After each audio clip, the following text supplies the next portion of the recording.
the feast of Hanukkah, which in our calendar begins tomorrow. This is where it would start on the 13th of December. As you can see, the 12th of December will be on the 24th of the ninth month, Kislev or Kislev. So Hanukkah begins tomorrow and it goes for 8 days, being the 8th, the first of the 10th month. So it ends on December 20th. And we are about to see also, or explain why it's so close to what everybody calls Christmas, and what it represents. And there are people who actually say that Hanukkah is the Jewish Christmas, which actually makes no sense really when you know the story that we're about to read. Yet people say it because it's very close to it, and they have kind of done things that connect both feasts. But actually, Hanukkah is a representation of winning the fight against the falsehood of paganism, which is what started what we now know as Christmas. So Christmas is a pagan holiday, a pagan feast. They celebrate it in witchcraft and many other evil practices, and they have been celebrating it for a very, very long time, because of the winter solstice, and they would celebrate Saturn with Saturnalia. They would also celebrate the death and birth or rebirth of the sun on the 25th of December. So people are actually worshiping the sun. They are actually celebrating the sun god, which is actually Hillel, Lucifer, according to Isaiah 14. The practice of bringing a tree into the house and decorating it is something also pagan, which we see in Jeremiah 10. Yahweh tells us not to do that, not to bring any tree and decorate it in our home. Jeremiah 10. Like I said, the whole winter solstice was a celebration to worship the sun, and that's what they still do. And in the time of the Greeks, as we see here at the very beginning of it, when Alexander the Great conquered the earth, conquered the world, pretty much, with his Greek empire, then when he died, he separated it in 4 parts. And from one of those parts, a man came out, a little horn, according to what Daniel prophesied, Antiochus Epiphanes. And he took over, and he became one of the main representations of the beast, the first beast of Revelation 13. In the book of Revelation, we see that there will be 3 evil characters that will come about. The first 2 are the 2 beasts, the one of the sea and the one of the land of earth. The first is a world leader, the second is a religious leader, and then they will get together and conspire to bring about the abomination of desolation, the false Messiah. Now, these 3, like I said, the first beast, in this case, I'll put the 2 beasts of Revelation 13, and then the false Messiah, since the fingers are so different. So the 2 beasts will come during the first 3.5 years. They will start their reign, their power. And then at the half of the 7 years, they will place the abomination of desolation in this world, who will deceive everybody. And I say who will deceive because he's the false Messiah. And he will be to everybody a person, just like the Messiah is a person. So Satan will enter a body and will claim to be the Christ, and the world will accept it. And that will be the deceit that these 2 are planning. So, Antiochus represents the first beast, the little horn. And that's why everything that was prophesied about the end times and the first beast of Revelation 13 was in a certain way fulfilled with Antiochus in the time of the Maccabees, of which is written in this book that we're about to see part of it. So the feast of Hanukkah came from the miracles that Yahweh did for his people during the time of the Maccabees, when Antiochus was doing well. I'm getting ahead of myself, but it's just like to say everything in a nutshell, and then we'll explain with the reading. So when Antiochus took over, he decided to go and destroy Jerusalem, and he decided to make a sacrifice in the temple of Yahweh. And he made a sacrifice in the temple of Yahweh of a pig to Zeus. As we know, God, the term God, is a name of a false mighty one in Hebrew, who is the mighty one of fortunes. Remember that Lucifer starts with L-U-C, and if you just add a K to it, you have luck, which is fortune. So Lucifer, Halel, he is called in Hebrew, in Revelation, in the scriptures, in Isaiah 65:11, he is called God. And Yahweh tells his people, he tells us that we, in our ignorance and foolishness, whatever, we turn to God instead of following Yahweh. And that's what our ancestors did because of the apostasy, or throughout the apostasy.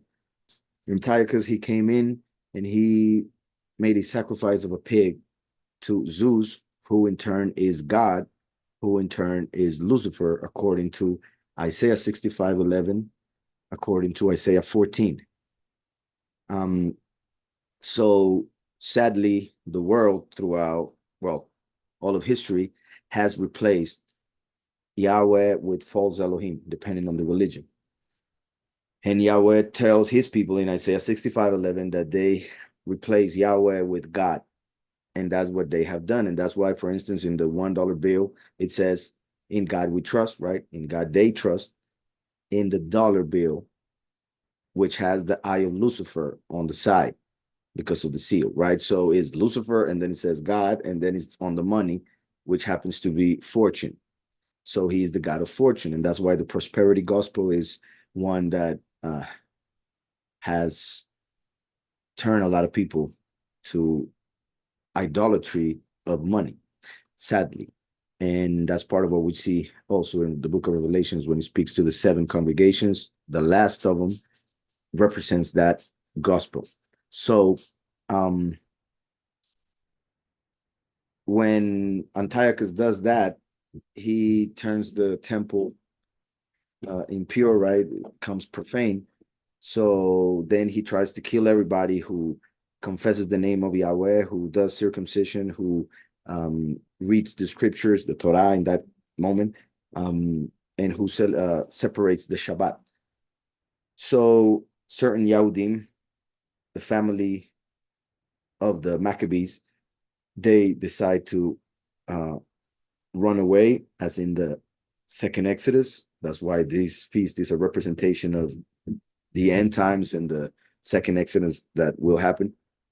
And after 3 years, just like the 3 years and a half of the first half of the last 7 years of the week of Daniel, they are able to go back, fight back, and win the fight, the battle, and they get the temple back, and then purify it and decide to dedicate the altar and the temple once again to Yahweh. And that happened on a day like tomorrow. So that's what became the Feast of Hanukkah. And I know that I already said everything, but we're about to read it so that you can understand it even better. Everything that happened in our calendar, it happened on the that sacrifice to Zeus or God was done on the 25th of their 10th month, which in our calendar would be the 25th of the 9th month, right? The 25th of Kislev. Interestingly enough, the month that back in the day was the 10th is the month that nowadays is the 12th. So that's why December starts with those letters, because, for instance, in Spanish, diez, right? So in Spanish, you can see how, well, even in English, a little bit, September, that goes with 7, October, that goes with 8, ocho, September, 7, or siete in Spanish. November, that is nueve, 9, and then December goes with 10, diez. So the 25th of the 10th month is now the 25th of the 12th, the 25th of December. So they were making the sacrifice of a pig to God on Christmas. And that's when they decided to kill the Yahudim because of their belief. So nowadays we have a belief that makes us not want to celebrate Christmas because we understand what it is. A lot of people died to fight that falsehood. So we understand what it is. We don't want to continue in that falsehood in which we were brought up. And now we are seen as crazy. We are seen as the ones who are betraying our ancestors, or who are betraying the Messiah, when they do not understand really that those beliefs, those traditions, or customs are actually what they are claiming we are doing. So in these times, the enemy will use the people who are in ignorance about that to come against us. So that's something that was represented in the time of the Maccabees. And like I said, Hanukkah is not like they say. The Jewish Christmas is, in fact, the opposite of Christmas, because it is the remembrance, the time in which we bring to mind what the Almighty did for us when they were killing the people of Israel and turning everybody to falsehood and to deny Yahweh and to start doing what the pagans did or still do. So that is what we remember in these times, in these 8 days, the fact that Yahweh saved us from the influence of the Greek Empire, which is actually the basis of the of this West culture, the culture of the West, or America, pretty much. So I'll begin with the reading. Let's begin. Let's go first to First Maccabees 1, verse 29. Hopefully, I won't skip anything related to Hanukkah. So we read from 29 to 64. It says, 2 years later, the king sent to the cities of Yehuda a chief collector of tribute. Now, look at how interesting that it says 2 years later. Remember that, and I don't know if I should have said this before or after, but let's go to John 10. I won't read the whole thing, but Yahushua first starts speaking about him being the door or gate and the good shepherd. He is the door and the good shepherd, right? We see that at the very beginning, he says, truly, truly, I say to you, he who does not enter through the door into the sheepfold, but climbs up by another way, that one is the thief and a thief and a robber, right? That is the enemy, Satan, using false prophets, false teachers, etc. Those who do not put Mashiach, Yahushua, as the one and only way, as the one and only name that was given to men for salvation, right? Whoever put somebody else, and not only talking about the name, because some have the name, but their view of Messiah is very wrong, for not studying scriptures or for not purifying themselves to the point of being able to uh, see correctly, right? Because our sins are, well, our sins in general, but everything else that is negative that comes from this world that we adopt throughout our um, life in general, through our parents, genetically, or through the way we were raised, through our friends, through our school.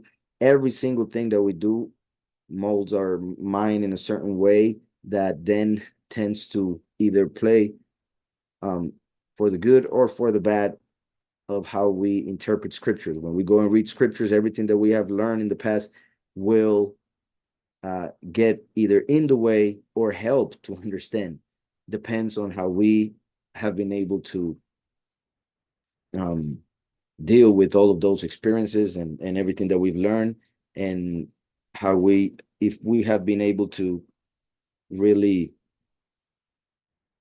learn from our mistakes, pretty much, instead of uh, using them to complain or whatever.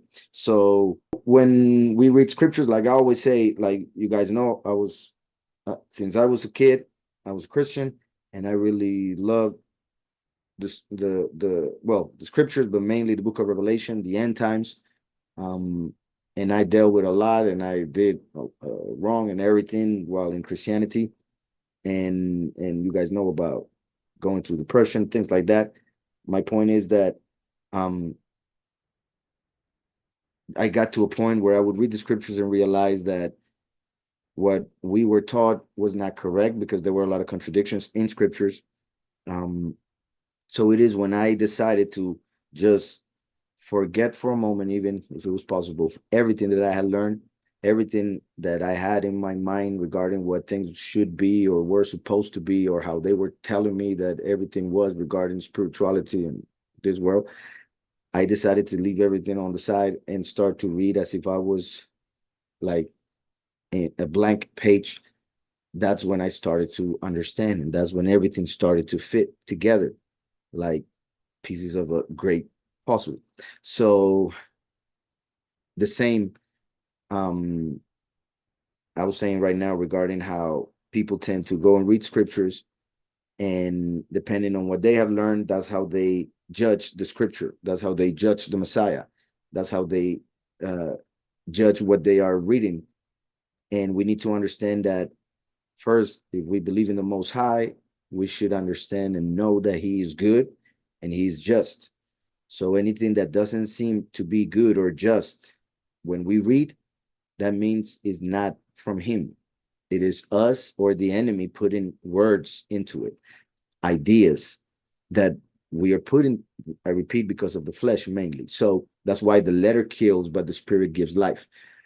So all of that just to say this, truly, truly, I say to you, he who does not enter through the door, that is Mashiach, Yahushua, the first, he first came as the door into the sheepfold, the congregation, but climbs up by another way, like Santa Claus, right? He doesn't come through the door, he comes through the chimney, right?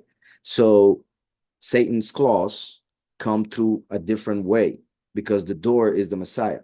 So the enemy comes on like through a different way, and to deceive anybody he may be able to deceive. So he says, but climbs up by another way. That one is a thief and a robber. So he's trying to steal that which belongs to Yahweh and the Messiah, the door. So he continues, and Yahushua is speaking about himself as the door. But he who enters through the door is the shepherd of the sheep. So this is important. He, and I know I'm reading something that has, well, doesn't seem to have anything to do with Hanukkah, but it does. He who enters through the door is the shepherd of the sheep. So the sheep are the congregation. Now he added someone else, the shepherd, right? Which is actually the word, the basis again of a pastor, right? So the true pastor of the congregation, the shepherd of the sheep, is the one who goes through the door. So a true pastor is the one who will preach about the true Messiah, and not only about his true name, but about his true nature, spirituality. But he who enters through the door is the shepherd of the sheep. The doorkeeper opens for him. Now, this is interesting because now we have a door, a shepherd, and a doorkeeper.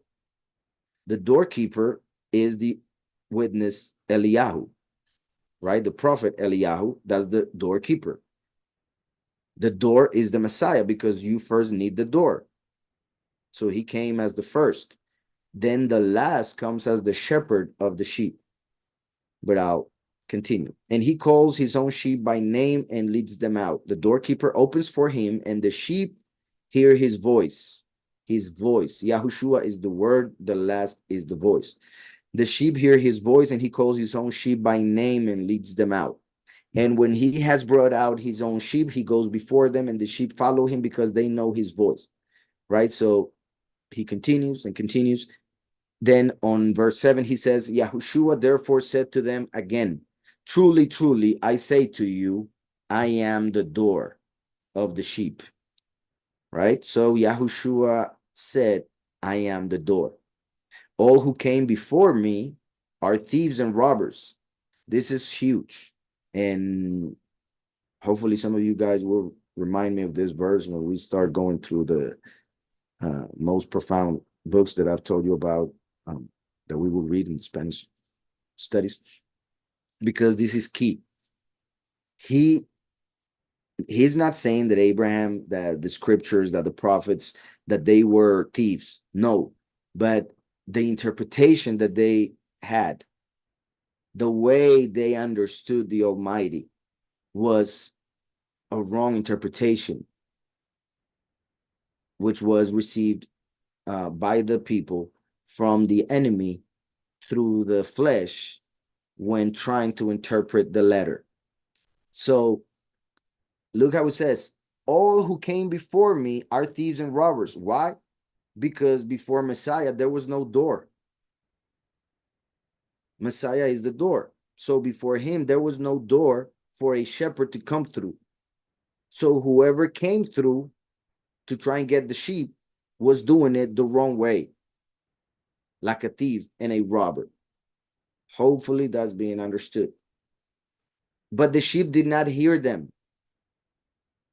I am the door. So he confirms it.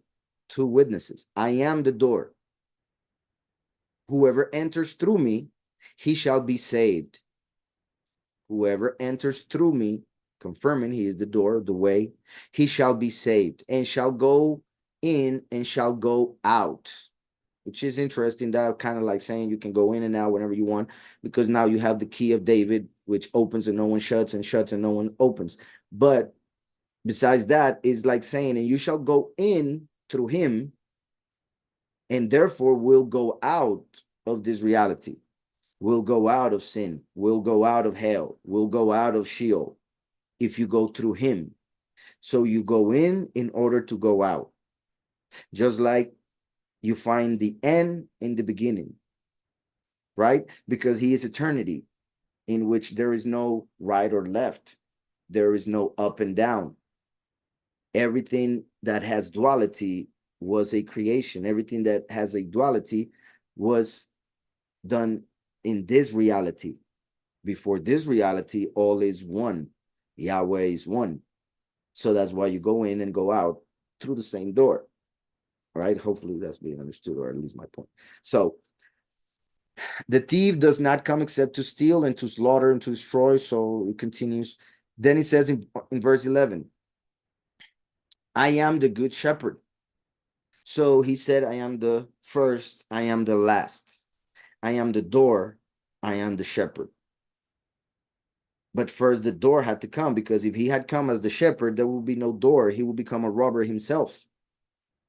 So he first came as the door and now as a shepherd. But interestingly enough, he will be called a thief because he comes like a thief in the night, right? And not that literally he will be called a thief, perhaps, I don't know, but he comes as a thief in the night. So my point is that he is the good shepherd, yet people will see him as evil, as wicked, as the thief. So I am the good shepherd. The good shepherd lays down his life for the sheep. That's why Mashiach died for us, and that's why the last dies for the people as well. But the hireling and not being a shepherd, one who does not own the sheep, sees the wolf coming and leaves the sheep and flees, right? So those are the ones that do it for the money. When they do it for the money, whatever happens, when the enemy appears, then he is out. He's done. But the true shepherd will be willing to give his life when the wolf appears. He will deal with it and he will continue with the sheep. He won't leave the sheep. Sees the wolf coming and leaves the sheep. Then he says, I am the good shepherd, verse 14, and I know mine and mine know me, even as the Father knows me and I know the Father. So right there is interesting as well, because just like he spoke about the door and the shepherd, now he talks about the Father and the Son. Because remember that the first came as the Son and the last comes as the Father. That's why the Son came to give witness of the Father, and now the Father comes as the witness to give testimony of the Son, meaning Yahushua, right? So, and other sheep I have which are not of this fold. This is talking about the end times. We could speak about another generation in the end, or another people, the Gentiles, or the few and the many. And other sheep I have which are not of this fold, I have to bring them as well, and they shall hear my voice. So Yahushua would call them through the last, who is the voice, because Mashiach is the word.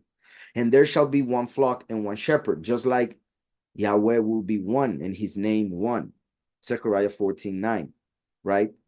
Because in Deuteronomy, we see that Yahweh says, I am one. But in Isaiah, he says 3 times, I am the first and I am the last. Just like the door and the good shepherd. But in Zechariah 14:9, it is prophesied that he will be one when everything becomes one once again. So, he was talking about being the door and the shepherd, right? And it says, verse 19, again, there came a division among the Yahudim because of these words. They couldn't accept that Mashiach was saying he is the door and that he is the shepherd. I'm sure that one of the reasons why is because that is huge, right? That is way too important, but it's true. That doesn't make it false just because he's huge. But I'm sure that in their envious ways, their ego wouldn't allow them to accept it. So they decided to reject it because of how huge those words were, how important it would be. That was too much for their mind to accept, which is kind of like I was saying earlier, how we tend to judge according to what we have lived, experienced, and how we have digested those experiences, how we have dealt with them. So here, the Pharisees didn't accept it because it was too much for them. They lived in a little box, and Yahushua came with this load of information that was too much for them, and they said, no, he must be possessed. So it says, again, there came a division among the Yahudim because of these words, and many of them said, he has a demon and he's mad. Why do you still listen to him? This is important. Look how the priests of the time, the people who were seen by the rest of the people as the most important, as the ones that knew the most, the wise men, etc. And they are the ones telling the people whom they see as ignorant, why do you listen to him still? Why do you listen to him? Right? So a lot of people would sadly stop listening to Mashiach because of what these Pharisees, whom they respected, were saying. And this is key because that is something that will happen again.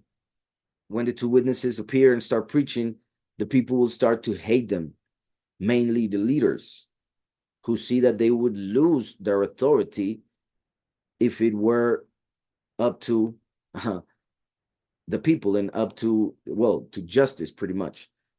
So they will reject the two witnesses, and they will hate the two witnesses, and they will speak bad about the witnesses, and they will tell everybody, why do you listen to them?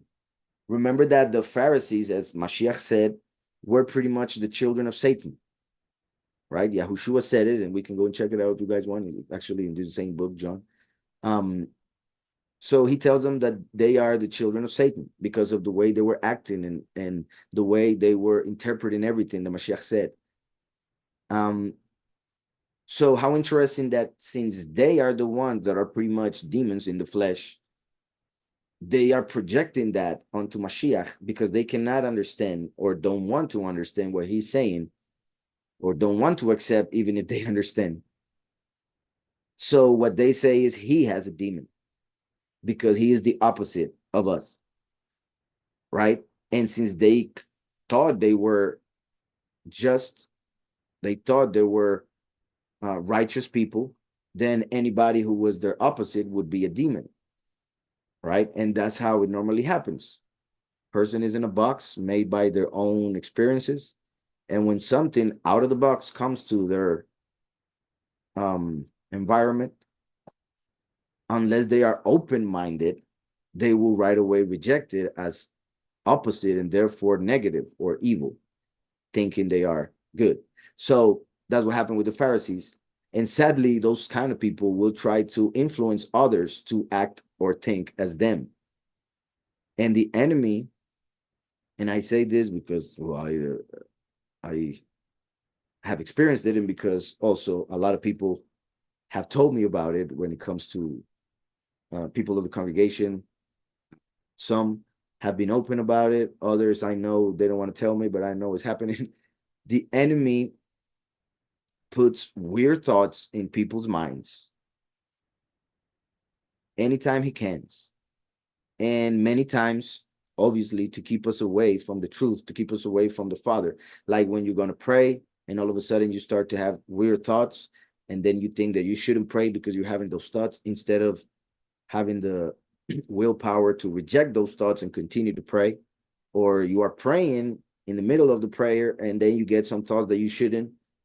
And it might not come like, it may not be the enemy telling you, maybe the flesh, whatever it may be, but that is a way to that the enemy uses to take us away from the Father, take us away from what we should do. So the same, sometimes we're in the congregation, and people have told me how they are listening, and all of a sudden they got weird thoughts, negative thoughts, even against me, or mainly against me, that really make no sense many times, or if not anytime, right? Hopefully. So many have told me about it. Others, I know they're going through it, but they don't tell me about it because they're embarrassed. They think it just happens to them. But we need to understand that it happens to all of us. And we shouldn't feel like we are those thoughts. We should understand that those thoughts come about to try and keep us away from what we are about to do, from what we are about to become. And the things that come about or come out will help as well, because there's a reason why they're coming out. Like when you are putting a piece of gold through the fire, the things that are not gold will come out, and it will seem dirty. But after you clean it up, now gold is a lot more pure than it used to be when going through that fire and making those things come out, right? So the same thing, when we are purifying ourselves, things are going to come out that are going to seem negative or of the enemy. We need to understand there's a reason why they're coming out, because we are purifying ourselves. And you can either see it as what I just mentioned is going to come out because you're purifying from the inside out, and it has to come out somewhere, and then you're going to hear it or think it. Another way of seeing it, the enemy is trying to put it in. If you accept it, you are allowing that thought to go into the heart, and then it's going to take root, and then it's going to become an action or sin, right? So always keep that in mind, because thoughts are going to come. Things that, and you know how a lot of people tend to think that their emotions are the spirit. And that happens a lot in Christianity, right? People say, oh, the spirit is telling me this and that, but it's just an emotion that they had that they are saying is so strong that I know it's a fact, but it's not always a fact, and that causes a lot of trouble. So we need to be careful with the thoughts and purify those thoughts. And I'm just saying all of that because of this that we were reading. Again, there came a division among the Yahudim. Remember, Yahushua said, I did not come to bring shalom, peace. I came to bring division. And here we see it. Again, there came a division among the Yahudim because of these words, because of what Mashiach said. But did that mean that he shouldn't have said it? Right? And I'm kind of saying that like to talk to myself because sometimes it's hard to, like, as the position that I thankfully have of speaking to you guys and being able to explain the scriptures and all of that. Sometimes there are things that I need to say or that I feel like I have to say that I know will bring division, that I know will bring those thoughts that I'm talking about, and that will make people who are listening have to fight those thoughts or follow those thoughts and then go away. And that is something that is very hard as the one speaking, because I don't want anybody to go away for not understanding something. But it will happen, and it has to happen, and it's in the scriptures. And obviously, if it happened to Mashiach, then we see that it's an example for us that we should take. And since I have, once again, this pleasure of being in front of you guys and teach the scriptures, I need to understand that sometimes there will be division, and that is to purify, even if the enemy is putting thoughts that are so way beyond the truth. As in this case, it says, and many of them said, he has a demon and he's mad. Why do you listen to him? Others said, these are not the words of one possessed by a demon, right? Those have reason, right? They were using their intellect. The others followed the emotions based on their feelings and their experiences. But some of them went up and used the intellect and said, oh, wait, yeah, he seems weird, but those words are not of one who is possessed, right? So that makes no sense. So that leads you to other thoughts as like, is he right? Because he seems right, even though it's so strong what he's saying. So these are not the words of one possessed by a demon. Is a demon able to open the eyes of the blind? Now that is huge, of course, because in the physical sense, he did that literally. He gave sight to the blind. And like he said, we would do greater things. And like I always said, in the spiritual, it is better to receive spiritual light, meaning Yahushua, than being able to see the physical light, this reality.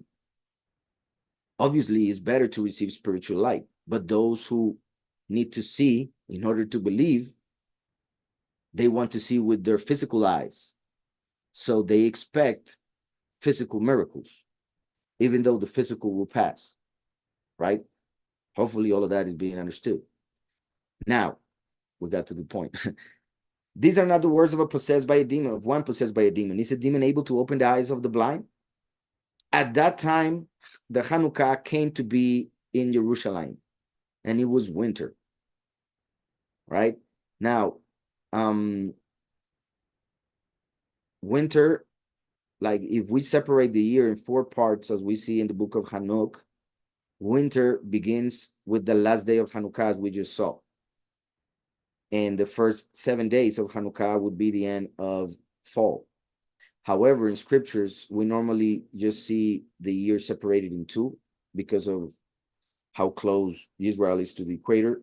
So you basically have summer and winter.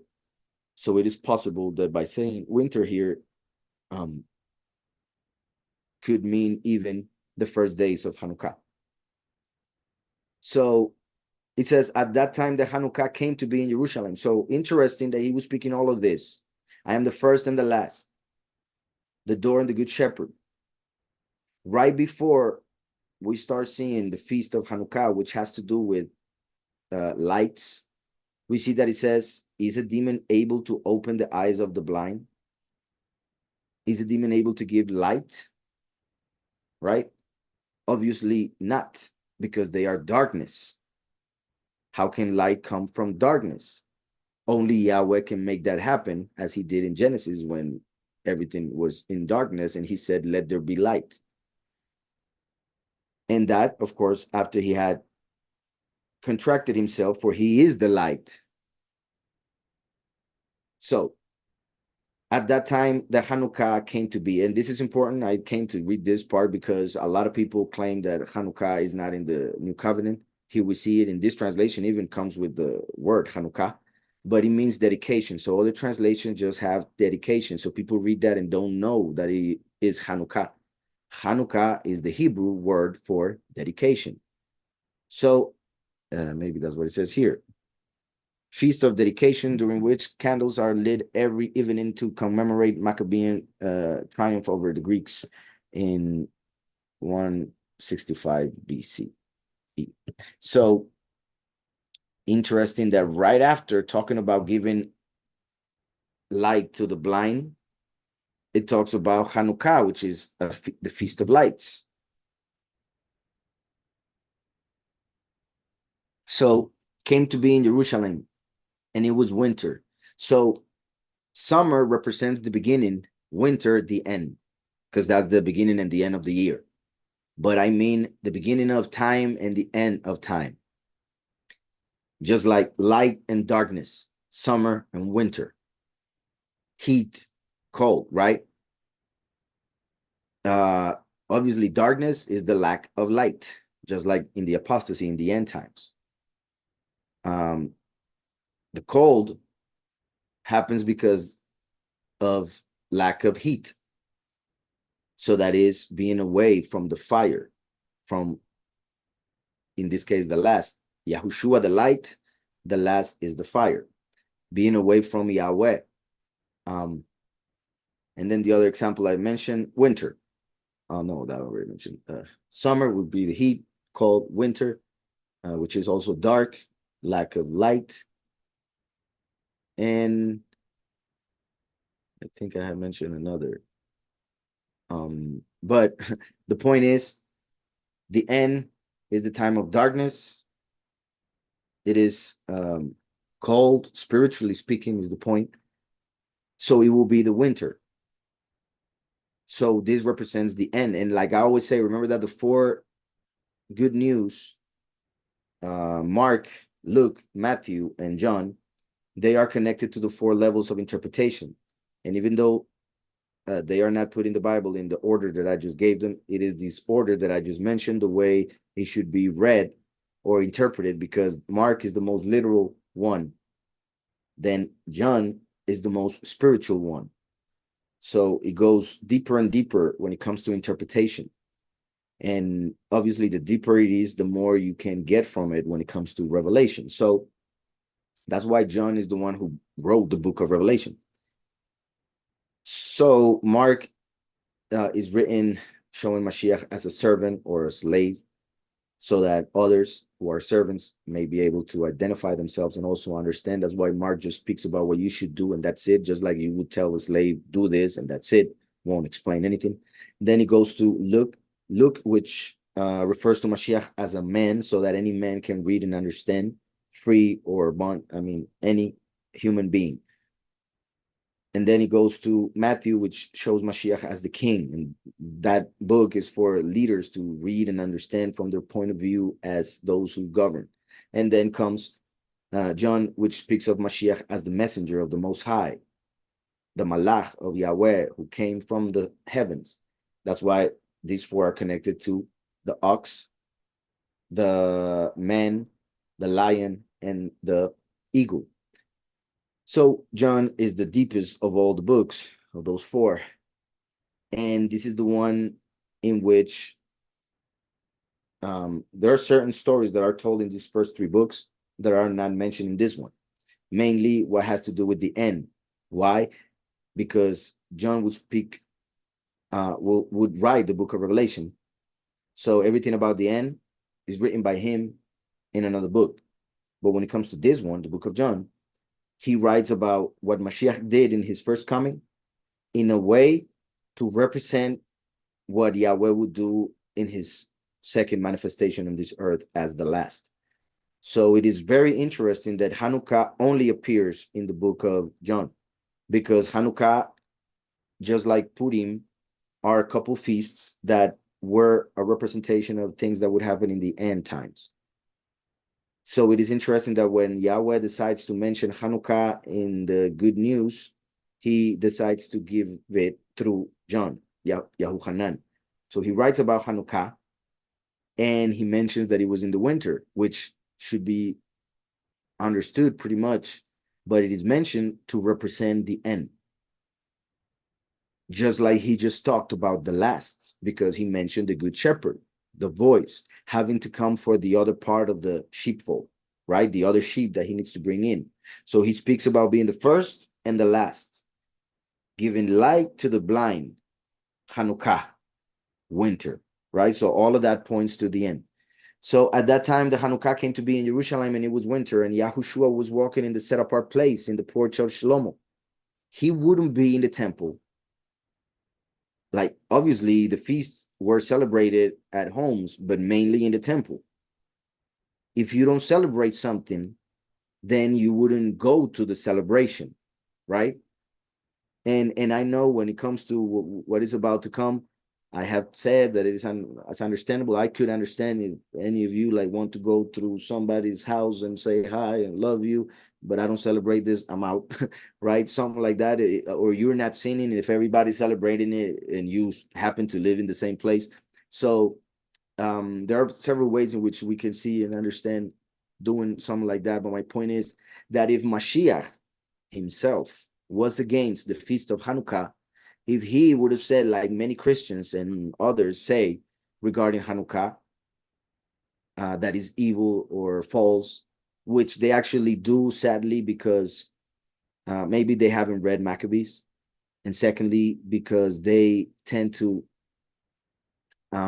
since the Jewish people reject Mashiach and they try to follow the Torah through the letter, there are some Christians or people who have come out of Christianity trying to seek the Hebrew roots, who end up calling anything that comes from Judaism evil without really thinking about it, analyzing what they are talking about and where it comes from and all of that. So sadly, it happens a lot when it comes to Hanukkah.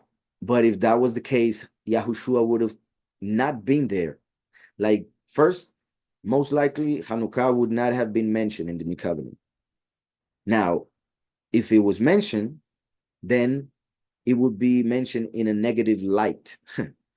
It would say something like, and then they were celebrating their feast of Hanukkah, as sometimes happens with Matzot, which is also our feast. But the scriptures many times says regarding their feasts, meaning the way they celebrate them, the way they have them, which is not the way Yahweh told them. So that's why Yahweh separates from those feasts. But when it comes to Hanukkah, it just says, at that time, the Hanukkah came to be in Jerusalem. General, the dedication came to be. It doesn't say their feast or our feast. It says the dedication. So that's important. So if the scriptures is going to mention it, then it should also say, and this is a feast that is evil, or that the Pharisees created, or that they made up, anything like that, but it doesn't happen. And like I said, Mashiach himself wouldn't be found there, right? And if he were, he would talk about it. Obviously, he can do whatever he wants, but my point is, if he was there and they see him, shouldn't they have asked, do you celebrate Hanukkah? Or shouldn't he had said, why do you guys celebrate this feast, which is evil, right? But that doesn't happen. So that leads us to understand that it is a time that we should keep in mind what happened in the past, because something similar will happen in the future. At that time, the Hanukkah came to be in Jerusalem, and it was winter, and Yahushua was walking in the set apart place in the porch of Shlomo. So the Yahudim surrounded him, right after saying, oh, he's a demon. The Yahudim surrounded him and said to him, how long do you keep us in suspense? If you are the Messiah, say it to us plainly.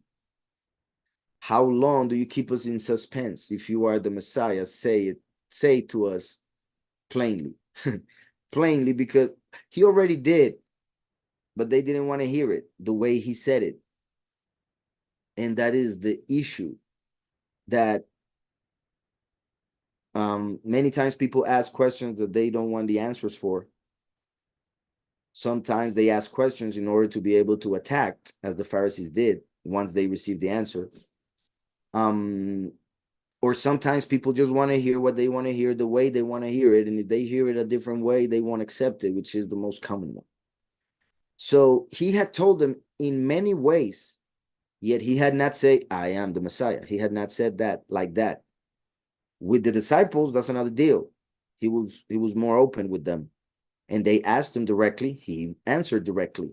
But when he was in open space, he was not given a testimony of himself. He was given testimony of Yahweh and his power by healing everybody.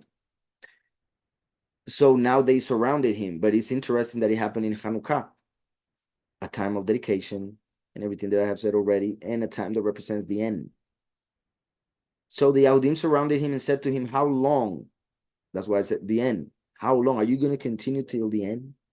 How long do you keep us in suspense? If you are the Messiah, say to us plainly. Yahushua answered them, I have told you, and you do not believe. That is wonderful. That is huge. I have told you, and you do not believe. And like I said, he already did when saying, I am the door. Whoever had ears to hear should have understood that. So it says, I have told you, and you do not believe. The works that I do in my Father's name, they bear witness concerning me. So you see how he's not saying, I bear witness concerning me. He's saying, the works that I do in my Father's name, they witness that I am the Messiah, right? Who he had said to them he was. It says, but you do not believe, because you are not of my sheep, as I said to you. That is, once again, huge. So you see how right now, when it's Hanukkah, when he's being asked this, he doesn't mention anything about the door, but he does mention something that relates to the shepherd, which is the second manifestation. So like I said, John is written down. He wrote this book in a way to represent the coming of the last, the good shepherd. So, but you do not believe, right? They who were listening did not believe. Why? Because they were not his sheep. They were not the ones who would understand. They were not the ones he came for, in the sense of the way, because of the way they thought, because of the way they acted, because of the lack of faith, because of many things. But you do not believe, because you are not of my sheep, as I said to you. So you see how he's referring to what he just mentioned in this same chapter before Hanukkah came about. He's pretty much saying that day, that moment when I told you about being the door and the good shepherd, that was me saying I am the Messiah. But you do not believe. Why? Because like I explained at that moment, you are not my sheep. My sheep hear my voice. And those who reject that voice because of another voice that may come to them, like that voice of the enemy I was talking about, they are not sheep, the sheep of Messiah at least. They are somebody else's cattle. And I say that because of the way they would act once they follow that different voice, which is not of the good shepherd. So then he continues, and he's very powerful. You see how verse 30 says, I and my Father are one. Like I said, at the end, first and last become one, son and father, like Zechariah 14. I kind of want to read a lot more from it, but no, I'll just return to Maccabees. It says 2 years later, that's where I went. Oof. Because you see how it says 2 years later, it represents the 2,000 years, the 2 millennia that has passed from the first to the last. So it kind of represents our time. 2 years later, the king sent to the cities of Yehudah chief collector of tribute, and he came to Jerusalem with a large force. The book of Daniel prophesies this to the T perfectly. And that has led many to believe that the book of Daniel already fulfilled in its entirety. But Yahushua, speaking to the disciples, told them, when you see the abomination of desolation spoken of by the prophet Daniel, flee to the mountains. So that means Daniel hasn't been completely fulfilled. And actually, Daniel is pretty much the book of Revelation of the Old Covenant. So a lot of it still needs to be fulfilled. Pretty much the whole thing in the most prophetic way. Like, what I mean is that there have been several, at least I can think of a couple of manifestations of most of the prophecies of Daniel. But those couple manifestations have been a representation of the main manifestation of those same prophecies. So it says, deceitfully he spoke peaceably words to them, and they believed him. But he suddenly fell upon the city, dealt it a severe blow, and destroyed many people of Israel. He plundered the city, burned it with fire, and tore down its houses and its surrounding walls. They took captive the women and children and seized the livestock. Then they fortified the city of David with a large, strong wall and strong towers, and it became their citadel. They stationed there a sinful nation, men who were renegades. This strengthened their position. They stored up arms and food, and collecting the spoils of Jerusalem, they stored them there and became a great menace. For the citadel became an ambush against the set apart place, right? The temple, an evil adversary of Israel at all times. On every side of the set apart place, they shed innocent blood. They even defile the set apart place. You see, it's pretty much the same. Innocent people were murdered around the altar. The set apart place was defiled by murderers. The people of Jerusalem fled in fear, and the city became a colony of foreigners. Jerusalem was foreign to its own people. This is amazing, right? Because that's how it is nowadays.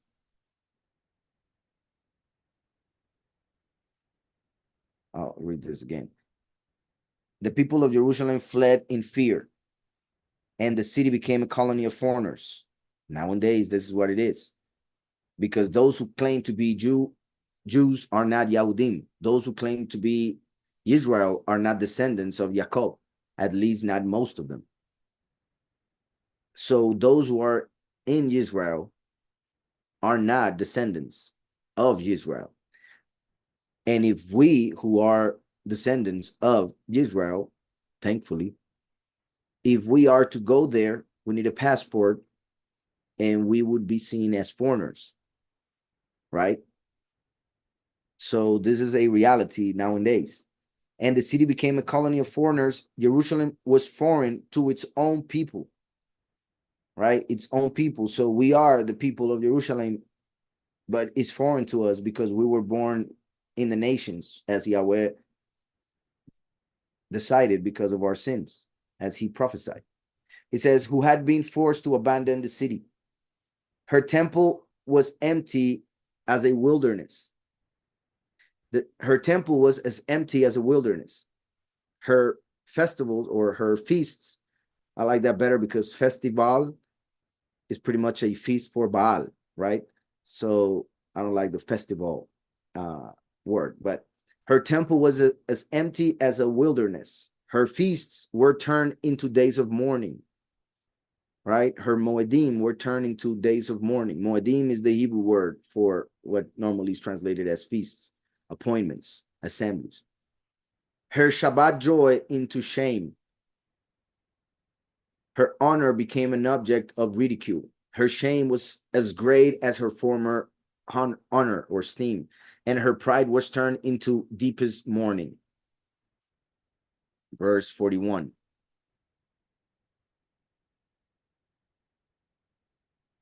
This one says, Antiochus now issued a decree that all nations in his empire should abandon their own customs and become one people. This is also a huge, important verse. I'll read the other one to see which one's better. Then the king wrote to his whole kingdom that all should be one people. It's a lot shorter. So Antiochus now issued a decree that all nations, this is something that the beast, remember that Antiochus, interesting that it says anti, right? His name means he who is against the defender. He who takes the place of the defender. Remember that Mashiach is our lawyer. He is the one who intercedes for us before the Father. Yahweh forgives our sins through the blood of Mashiach. So he is our lawyer in judgment, while Satan is the accuser. So Satan is the one who tries to take the place of Mashiach in order to get us condemned instead of forgiven. Antiochus, like I mentioned already, represents the first beast of Revelation, the world leader. And his name means he who is against the defender. And his last name and the epithet that he got, or the name that he made for himself, was Deus Epiphanes, which is God manifested. So he claimed to be the manifestation in the flesh of Zeus, who is God, right? And he even claimed to be able to walk on water. And as we know, Yahushua, who is the manifestation of Yahweh, the true mighty one, he actually walked on water. So Mashiach came, and I'm sure he did it for many reasons, but one of them to show Antiochus and anybody who believe Antiochus that Mashiach is the true manifestation of the Most High. So this is important because, like I said, Antiochus represents the world leader, the first beast. Sadly, in Christianity, they claim the first beast is the Antichrist. And obviously, Antiochus, Antichrist kind of goes with it, but Antiochus is the beast. And remember that the false Messiah will be the image of the beast. So there is a connection, of course, but that connection makes Christians interpret them as one. Antiochus now issued a decree, like what they want to do in 2030, Agenda 2030, that all nations in his empire should abandon their own customs and become one people, which is what the Illuminati wants to do. One world government, one world order, a new world order, in which there will be one government, one currency, one army, and one religion. 4 things they want to put everybody under. So they will try to take away, which they have been doing it for years, everybody's customs in order for them to adopt the culture that they have developed for the world. And that's why a lot of people now agree and want this to happen, not understanding what that means. So they want this new world order, and Antiochus is a representation of that leader that will lead that new world order. It says, all the Gentiles and even many of the Israelites submitted to this decree. They adopted the official pagan religion. They adopted the official pagan religion. That will be, once again, the world religion that they are preparing. The false prophet will be the leader of that false religion. They adopted the official pagan religion, offered sacrifices to idols, and no longer observed the Shabbat. So they started to go to church on Sunday, right? Just like nowadays, they use the Sunday, day of the sun, and they worship the sun like they do when they celebrate Christmas on the winter solstice. So all of it pointing to the same pagan religion mentioned here. They adopted the official pagan religion, offered sacrifices to idols, and no longer observed the Shabbat. That's why the Catholic religion changed the Shabbat to the Sunday. And there's nothing in scriptures that says that you should. The king also sent messengers with a decree to Jerusalem and all the towns of Yehudah, ordering the people to follow customs that were foreign to the country. Sadly, we were born in a different country, already with different customs, not just us, our parents, our grandparents. Well, it depends on the family, of course, but many parents before in the apostasy, others perhaps two, three, who knows. But the point is, we were all, at least all who are listening, born in falsehood, wrong customs, traditions that were pagan. So now when we try to purify ourselves, which is what the Maccabees did with the temple, when we try to purify ourselves, we are hated, rejected, and accused by our close ones, by our loved ones, of trying to adopt foreign things, not understanding that we were born with foreign customs already. So we are trying to go back to our true identity, but they will laugh at us, of course, and that is part of it, and it doesn't matter. So it says, he ordered them not to offer burnt offerings, grain offerings, or wine offerings in the temple, and commanded grain offerings like mincha, which is interesting because obviously you can make bread with that. And then you have the wine, which is like believing in Messiah, having bread and wine, the matzot, right? Matzot feast, when we drink the wine, which is his blood, and the matzah, which is his flesh. But he commanded not to give these offerings, meaning pretty much like saying, do not accept Yahushua as Messiah. Do not believe in the Messiah, who happens to be the temple. That's why he said, destroy the temple and I will raise it up in 3 days. Right? Now, the burnt offerings, for instance, the 2 witnesses. But burnt offerings, when it comes to the spiritual, pretty much anything that you do that goes up to the Father and pleases him, any good deed. Then it says, and commanded them to treat Shabbats and festivals, feasts, to treat Shabbats and feasts as ordinary work days.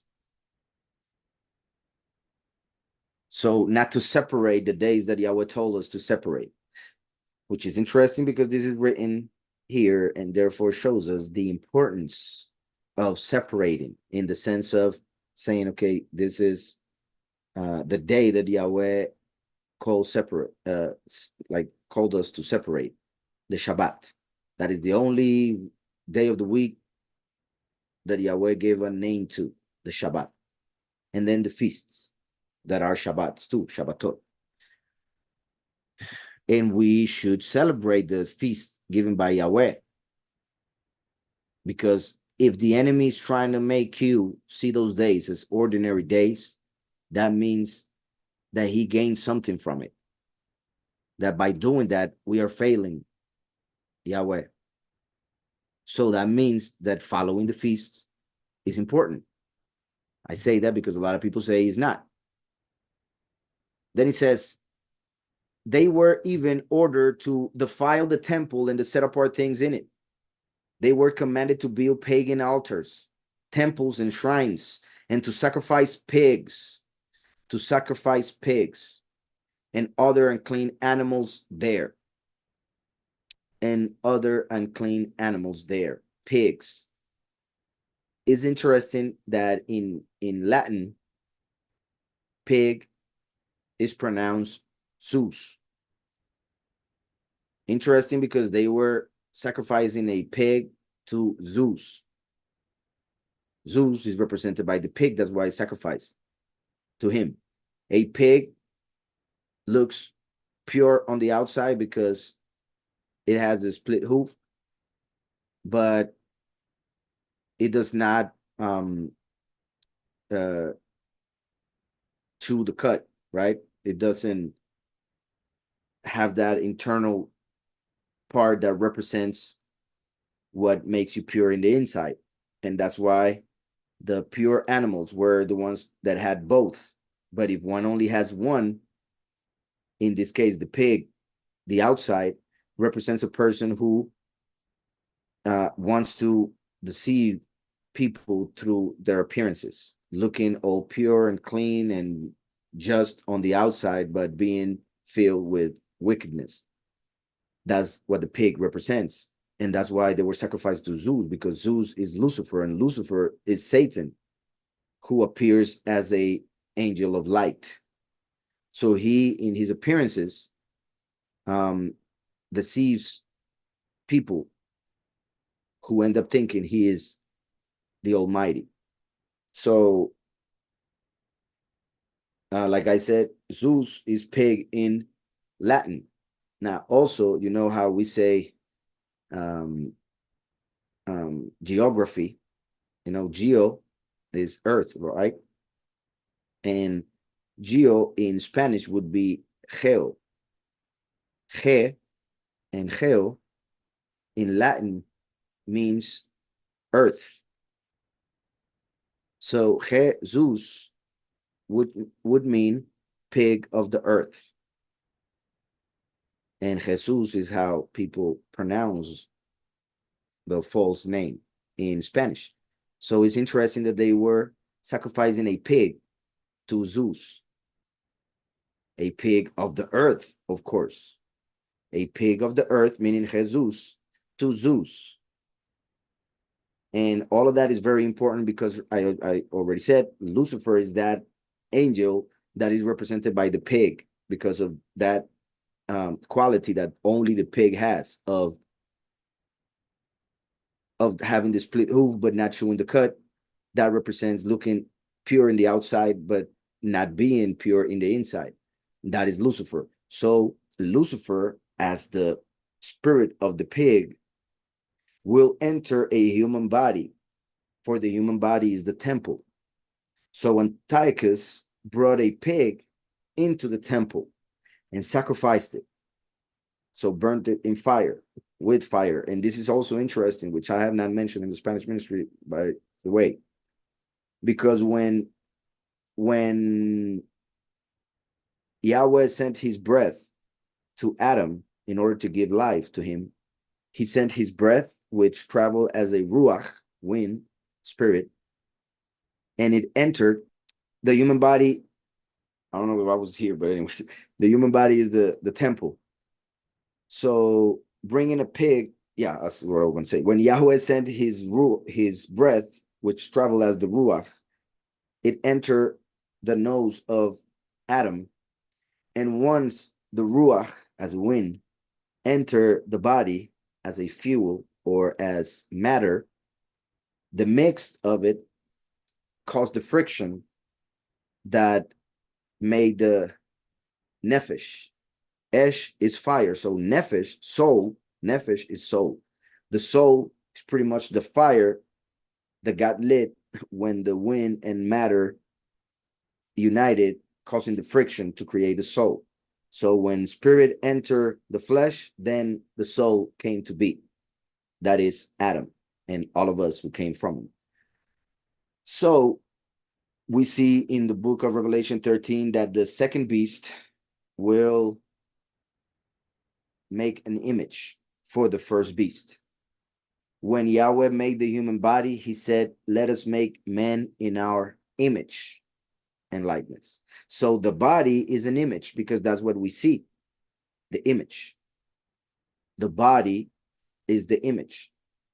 And then Revelation 13 says, and he was given to, he was allowed to give spirit to the image of the beast, so that the image of the beast may speak and kill those who do not worship it. We see that when Yahweh sent his ruach and it entered Adam, Adam became a living soul, and then he was told to give names or speak names to the animals. So the second beast, false prophet, will make an image for the first beast. That is a body, human body. Then he will be allowed to give spirit to that. So Satan, the spirit of Satan, will enter through the false prophet, whatever he may do, sacrifice or ritual, whatever, for the spirit of Satan to enter that body. Once that spirit of Satan, who is the pig, enters the body, which is the temple, then the soul will light up, just like I mentioned, the sacrifice of a pig through fire. That represents the abomination of desolation, the image of the beast. by the way, that soul that will be within that body will be Azazel, the spirit, Lucifer, and the body, because of the inclination to evil that is in the flesh, Samael, 666, or 666. Those three entities that came about one from the other until um, the end, when it will become one. And meaning in that body, they will never be one like Yahweh is one. I mean, they will try, but that will bring the end of everything. So it says they were commanded to build pagan altars, temples, and shrines, and to sacrifice pigs and other unclean animals there. They were forbidden to circumcise their sons and were required to make themselves ritually unclean in every way they could, so that they would forget the law, the Torah, which Yahweh had given through Moshe, and would disobey all its commands. The penalty for disobeying the king's decree was death, which, remember that the beast will put a mark on everybody, and whoever doesn't accept the mark will be killed. So the same that we see here will happen. You see how it says, well, the forbidding to circumcise, remember that the spiritual circumcision is that of the ear and the heart. Then it says to make themselves ritually unclean in every way they could. The worst way will be to get the mark of the beast, because once people get the mark of the beast, they themselves will become beasts, and there will be no salvation for them. They will become part of the body of Satan, and therefore they will end up in the fire. So the mark of the beast will be the way in which Satan will make everybody unclean. The penalty for disobeying the king's decree was death. The king not only issued the same decree throughout his whole empire, but he also appointed officials to supervise the people and commanded each town in Yehudah to offer pagan sacrifices. Many of the Yahudim were ready to forsake the law and to obey these officials, just like nowadays. They defiled the land with their evil, and their conduct forced all true Israelites to hide wherever they could. Just like there will be a time of fleeing to the mountains when the abomination of desolation manifests. It says, on the 15th day of the month of Kislev, in the year 145. So the 15th day of the month of Kislev, which is 9 days behind. Oh yeah, yeah, because tomorrow is 25th. Yeah. So the 15th day of the month of Kislev, right now we are on the 24th, in the year 145, King Antiochus set up, listen, the awful horror of the altar of the temple. The awful horror. That's how they translate it here. Let me go and see the same verse 54 here.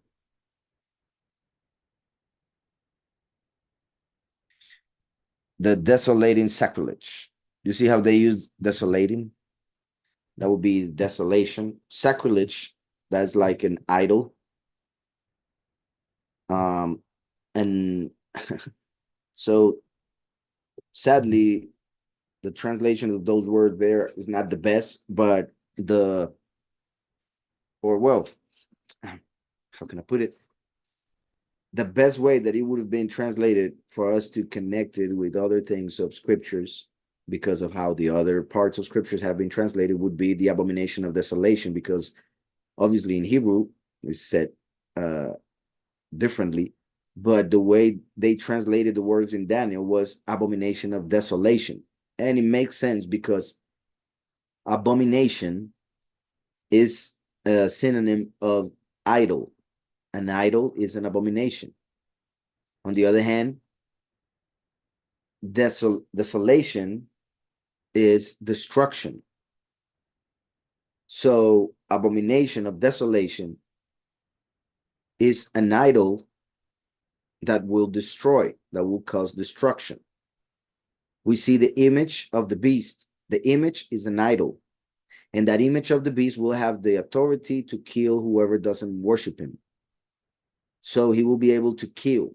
So he will be the only idol in history that will have power to kill, or any power at all. And that will be because Yahweh will allow it, because that's what people wanted. As Thessalonians says, that for not having love for the truth, Yahweh will send them strong delusion, because they rejected the truth. So since people did not want the truth, Yahweh says, okay, I will give them the lie then. So the lie will manifest. It doesn't come from him. I want to make that clear. It comes from the falsehood of this reality. It comes from Satan. It comes from the desire of people, etc. So abomination of desolation, idol that destroys. Remember how I said that Lucifer will enter as the spirit that will ignite the soul in that body. That soul is Azazel, Abaddon, who comes from the abyss, right? The abyss in Revelation 9, the fifth trumpet. So Abaddon means the destroyer.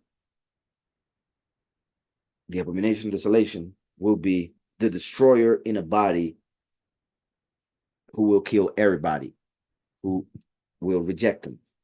So on the 15th day of the month of Kislev in the year 145, King Antiochus set up the abomination of desolation, just like the beast will set up the image of the beast, the abomination of desolation, the false Messiah.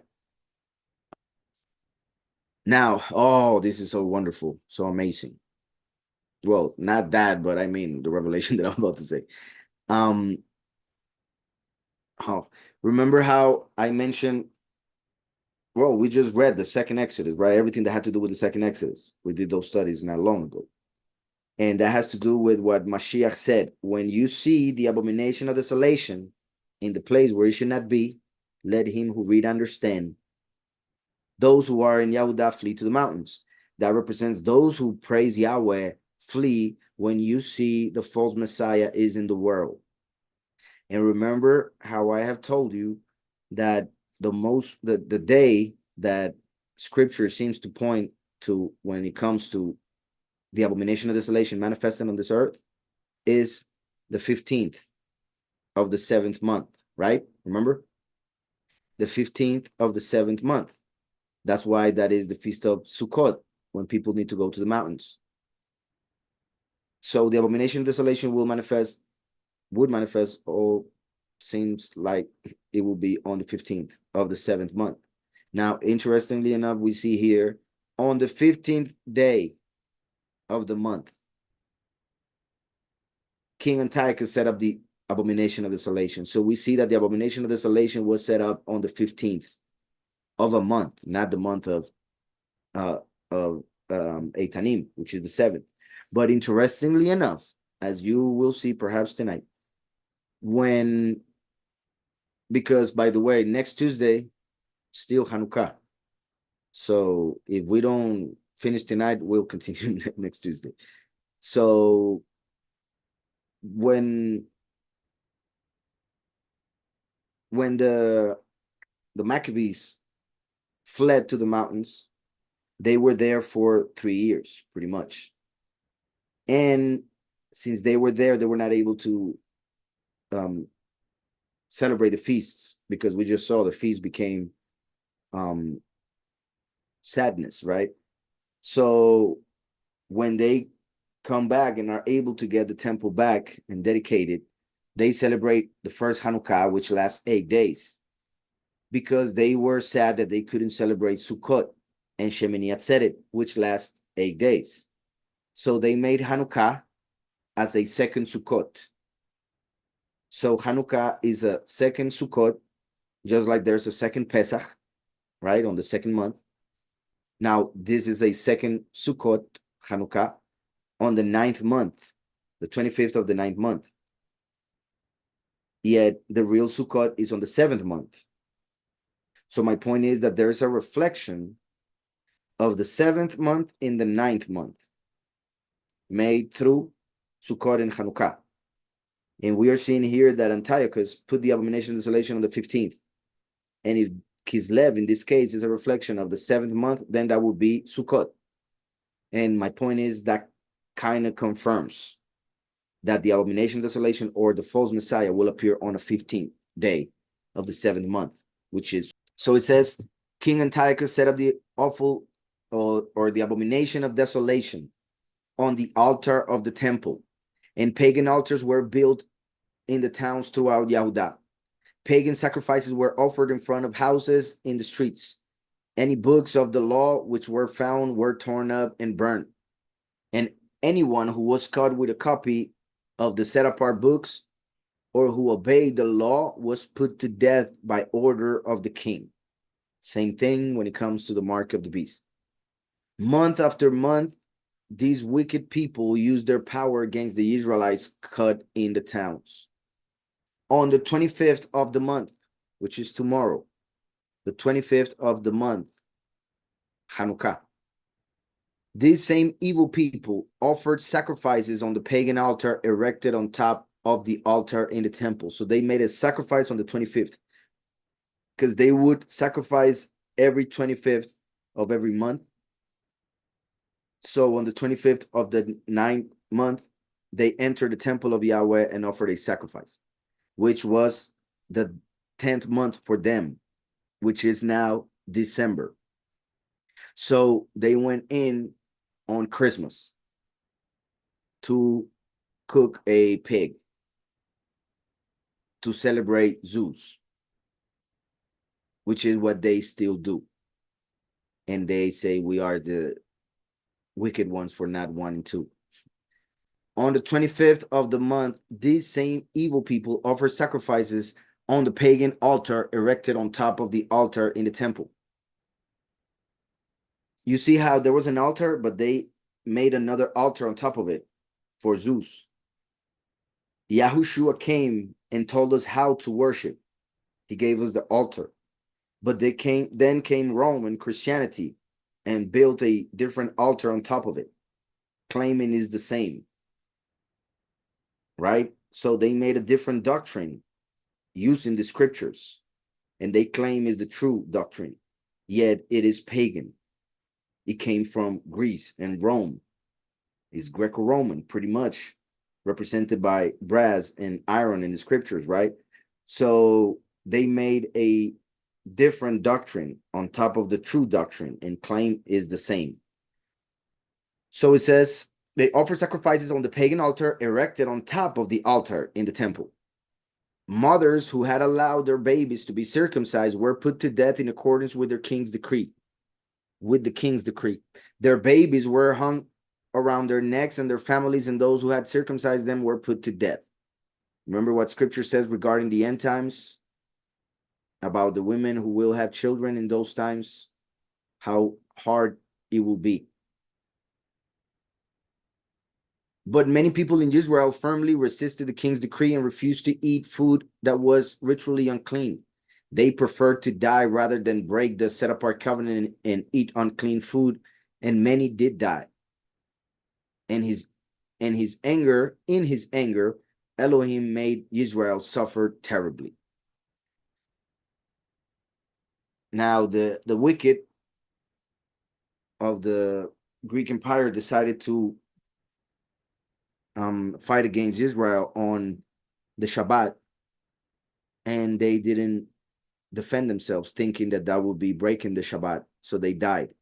Then the Maccabees got together and decided we need to defend ourselves, and they did, and Yahweh helped them. That means that by defending themselves, they were not breaking the Shabbat. So that shows just there, and it's part of the book of Maccabees. Yet I'm not sure we're going to read it. I don't think so. That's why I'm explaining. That shows how they were having an interpretation that was wrong, because they were willing to die, and of course they will get a reward for that. But they were willing to die on the Shabbat because they thought that defending themselves would be a sin. But then the Maccabees defended themselves, and that was not a sin according to Yahweh. So that means that they were interpreting how to keep the Shabbat in the wrong way.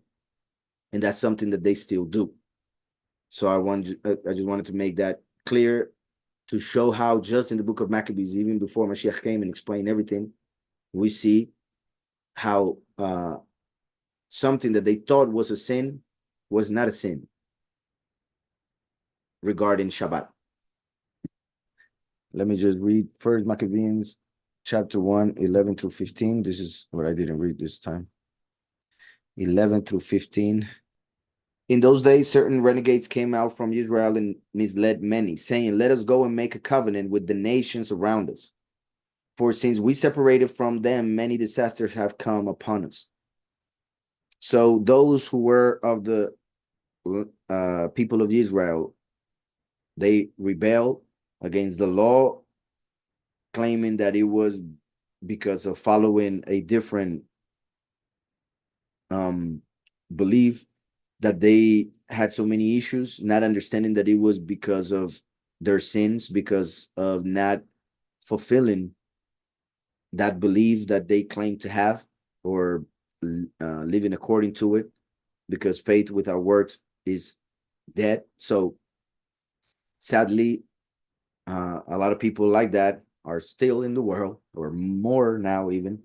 So it says, "Let us go and make a covenant with the nations around us, for since we separated from them, many disasters have come upon us." This proposal pleased them, and some of the people eagerly went to the king, who authorized them to observe the ordinances of the nations. So they built a gymnasium in Jerusalem. Gymnasiums were temples. In the Greek Empire, they were temples because they worship the flesh, they worship the body, they worship appearances. And that's why, once again, they are so connected to the pig and what the pig represents, seeming pure in the outside, but not being pure in the inside. So on the outside, they seem to be set apart, righteous, clean, all of that. But in the inside, they are dirty, spiritually unclean. So that's why they would sacrifice a pig. That's why they would worship Zeus. And that's why they would see the gym as a temple, because they worship their own bodies. So they built a gymnasium in Jerusalem according to the customs of the nations, and made foreskins for themselves. Since they were circumcised, they started to get uncircumcised. they were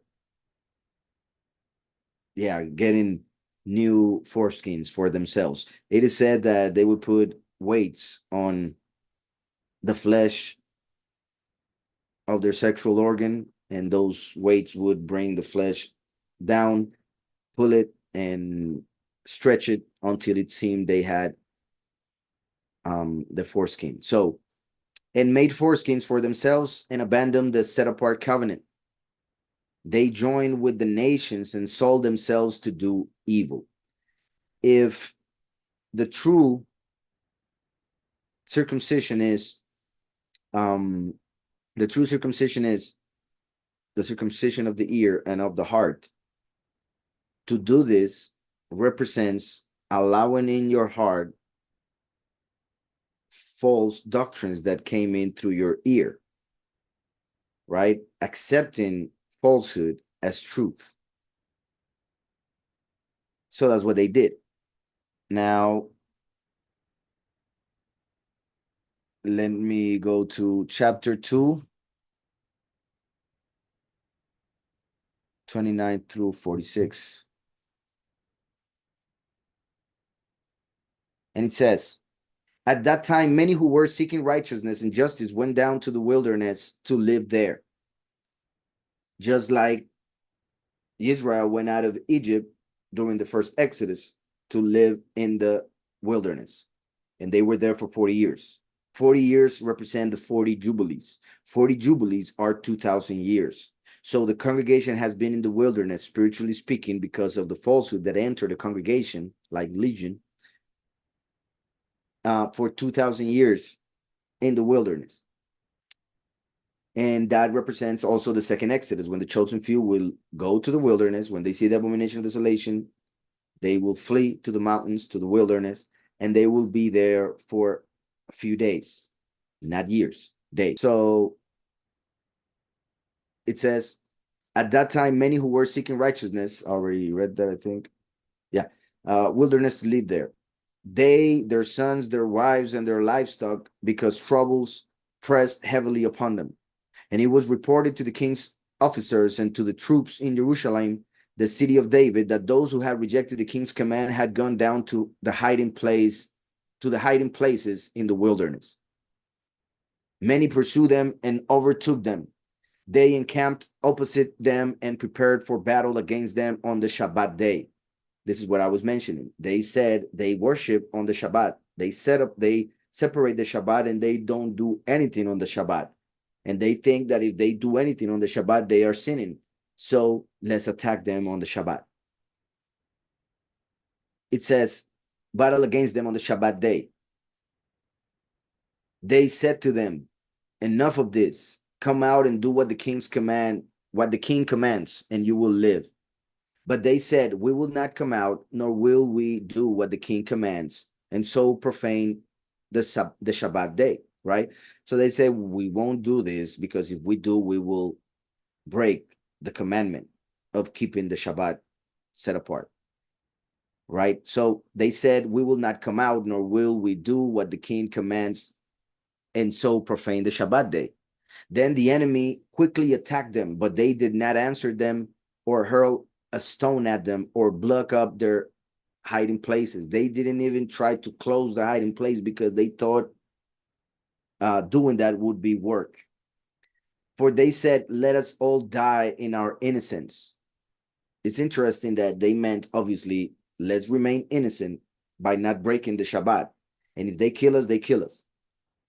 So obviously they had a lot of faith. However, they were not only innocent in that sense, they were innocent in intellect, in a way, naive, spiritually speaking. Remember that Yahweh says that we should be wise as serpents, innocent as doves, right? So they didn't have that part of serpent, and meaning the wisdom to really understand the fulfillment of the commandment in order to act as Yahweh wanted, because obviously Yahweh didn't want them to die. But their faith was so valuable that obviously they will receive a huge reward for dying before doing something that they thought was a sin. And that's why in Romans 14:14 it says that everything is pure in itself, but to whomever something is unclean, to him it will be unclean. So everything is pure, but if you think something is not and you do it, then you are breaking your own commandment. You are breaking that which you thought was not supposed to be broken. You are doing something that you thought and think you're not supposed to do. So why do you do it? Right? That would be sin.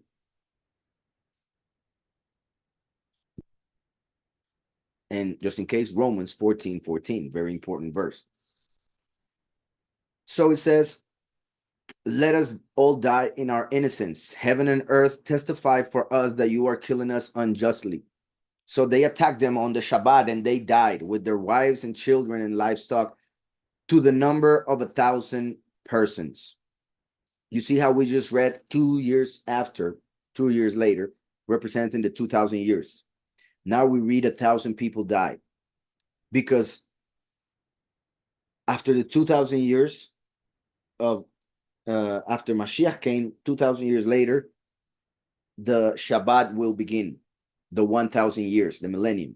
So 1,000 people, like the 1,000 years that are about to start. And those 1,000 years, interestingly enough, are the Shabbat.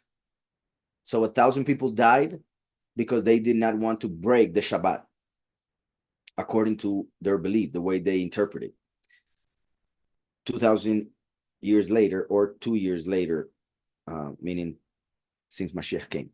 When Mattatyahu and his friends learned of it, they mourned for them deeply, and all said to their neighbors, listen, if we all do as our kindred have done and refuse to fight with the nations for our lives and for our ordinances, they will quickly destroy us from the earth. So they made this decision that day. Let us fight against anyone who comes to attack us on the Shabbat day. Let us not all die as our kindred died in their hiding places. Right? So they said, let us fight on Shabbat. They realized that it couldn't be a sin to defend yourself. So they decided to defend themselves and their families. And Yahweh helped them, which means they were not breaking the Shabbat, because if that would be to break the Shabbat, they would die. No doubt they wouldn't be helped, because Yahweh sends tribulation because of the sins of the people.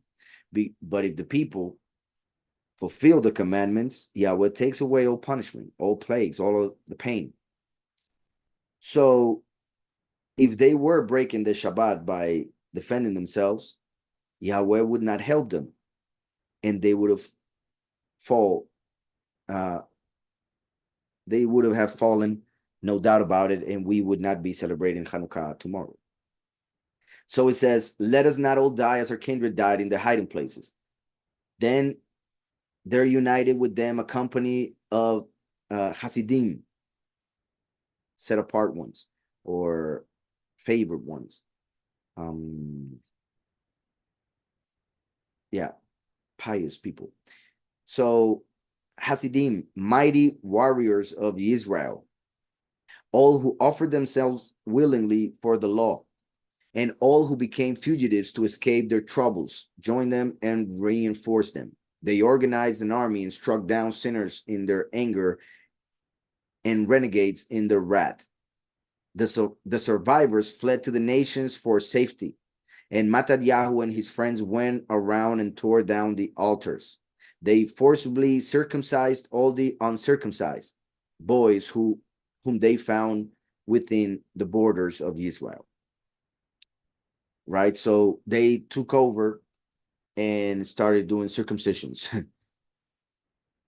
Now, let's go to First Maccabees 4:36 through 59. Then Yahudah and his brothers said, Yahudah Maccabee, the one who fought, and then, well, just in case, there was a man called Mattatyahu, the one we just saw. He had 5 children. Of those 5 children, there was Shimon, very important, who took the place of the father when he died. Yahudah Maccabee, which is the one we're reading here, which was like the biggest warrior. And then came Yahunatan, his brother, who took his place when he himself died. So then Yahudah and his brothers said, see, our enemies are crushed. Let us go up to the cleanse. Let us go up to cleanse the set apart place and dedicate it. Meaning, let us go to cleanse the set apart place and Hanukkah, right? And dedicate it. So all the army assembled and went up to Mount Sion. There they saw the set apart place desolate, which is interesting because they put the abomination of desolation, so we made the set apart place desolate. The idol made it desolate. The altar profane, and the gates burnt. In the courts, they saw bushes sprung up as in thicket. Let me see. In the courts, they saw bushes sprung up as in a thicket, or as on one of the mountains. They saw also the chambers of the priests in ruins. Then they tore their clothes and mourned with great lamentation. They sprinkled themselves with ashes and fell face down on the ground, and they blew the signal trumpets, and they cried out to heaven.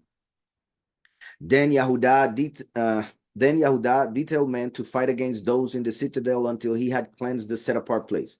So while they were cleansing the set apart place, the others were fighting, which is similar to Nehemiah when they were building the wall. And on the other hand, they had the sword because they had to be aware and willing to fight at any time, which is also what we are doing because we have a double portion, but also a double mantle. We have a job to do for our brethren, and then we have a job to do in fighting the enemy. because we are in a spiritual war, as we see in Ephesians. So as we are building the temple, dedicating ourselves to Yahweh, we need to be aware that we are also in a fight and have the sword in hand, right? Mashiach, the word of Yahweh, in order to fight and defend ourselves and defend our belief. Because when we only focus on one part of it, then the enemy will get us. The enemy will attack us and we will fall. Yet, if we are only thinking about fighting the enemy, we are not going to do the job we are supposed to do with our brethren. So we need to do both. And by doing that, or to do that, we need to always stay focused on both. That's why we have two eyes. Okay? We need to keep in mind that. And that's why we are innocent as doves, but wise as serpents. So it says, then Yahudah detailed man to fight against those in the citadel until he had cleansed the set-apart place. He chose blameless priests devoted to the law, and they cleansed the set-apart place and removed the defiled stones to an unclean place. They deliberated what to do about the altar of burnt offering, which had been profaned, and they thought it best to tear it down so that it would not be so that it would not be a lasting shame to them that the nations had defiled it. So they tore down the altar. So they were thinking, what are we going to do with this altar? They made a sacrifice on it that wasn't for Yahweh. So it made it profane. So since they didn't know what to do, how Yahweh would take it, they decided to tear it down. And they took the stone somewhere else, which is a good decision because, once again, like I was saying, when we come to the truth, or when we want to know the truth by ourselves, we need to first tear down anything that we built before through falsehood, error, mistakes, false doctrines, all of that, like an altar that we were making sacrifices on, but we were doing those sacrifices for a different entity. And now that we know, we need to break everything, destroy it, get rid of it, and then wait for Yahweh to show us, how do we build the altar for you? Okay, let's do it this way. How do we do the sacrifices for you? Okay, let's act this way and that way. So we need to get rid of everything that we thought we knew, every falsehood, every false doctrine, and take it away in order to start building from zero. Let me read Jeremiah 1. There's a verse that I like a lot. Yirmiyahu 1. See, I have this day set you over the nations and over the reigns, to root out and to pull down, to destroy and to overthrow, to build and to plant. So before we build and plant, we first need to root out and pull down, destroy and overthrow. So we need to do 4 things that are destructive in order to be able to do the 2 things that will lead us to life. Those are 6 things that represent the 6 millenniums. Yahushua came after the 4th, or to close the 4th. That's why anybody who came before was a thief and a robber, because they were making things that needed to be destroyed and pulled down from the root, or pulled out. So then after that, 2,000 years to build and plant, and then the harvest, right? Build the congregation, plant the seed, the word of Yahweh. So that's what we need to do, and that's why they did this. And they thought it best to tear it down so that it would not be a lasting shame to them that the nations had defiled it. So they tore down the altar and stored the stones in a convenient place on the temple hill until a prophet should come to tell what to do with them. So they waited for a prophet to tell them what to do, because there was no prophet at that time. Then they took, which shows how far the Ruach HaKodesh was from them, because of the sins of the people for many years. There were not even prophets. But then Mashiach appeared. Yohanan in Mercer, who was a prophet, of course, Eliyahu. And they stored the stones in a convenient place. I already read that. Then they took